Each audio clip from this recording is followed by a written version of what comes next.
હંપી થઈ જાવ બધા ભાઈઓ ભેગા હંપી ગયો હશે કાલ દુઃખને આપણે ધોકો દઈ દઈશું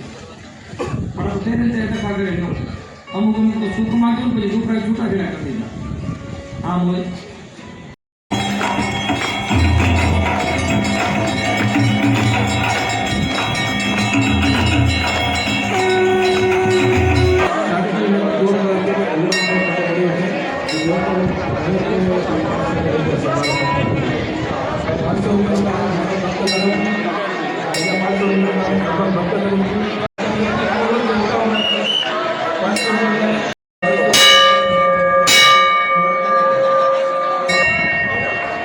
Thank you.